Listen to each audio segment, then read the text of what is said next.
Today I'm going to be talking about bodily rights objections in comparison to other pro-choice arguments.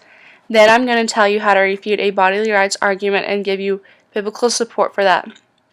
Most pro-choice arguments fall into three categories. The first category is assuming the unborn aren't human. The second is arguing that the unborn aren't human. And finally, the third admits that the unborn are human.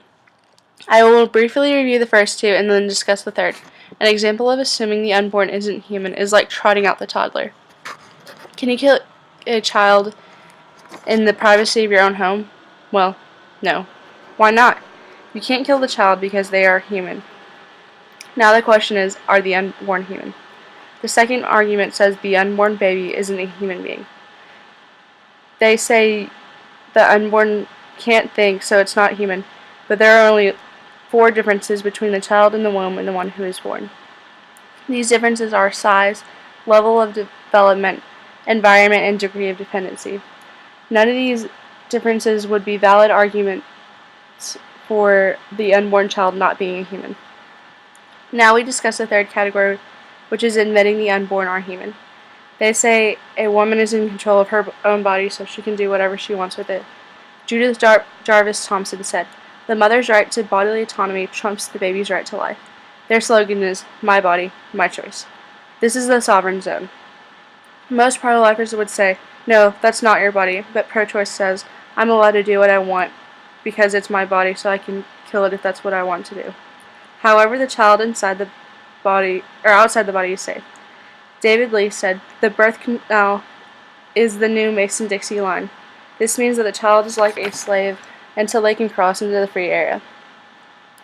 Trent Horn asked, "What would happen if you couldn't do whatever you wanted with your own body?"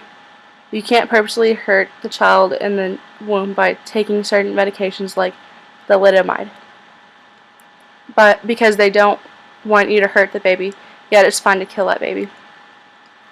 Since they agree to the fact that the unborn is human, they are saying it's okay to murder somebody. This goes against the Bible because Exodus 20:13 says, "Thou shalt not kill." Clearly this is wrong, so I'm going to discuss how to refute it. A pro-choice person would say, the life in the womb is really part of the woman, and the woman has the right to do as she wills with her body. There are 2 different responses to this. You could ask, does a woman have 2 heads, 4 arms, and 4 legs? Is that one human being, or is that really 2? This is an effective method if they literally believe that the baby is part of the woman.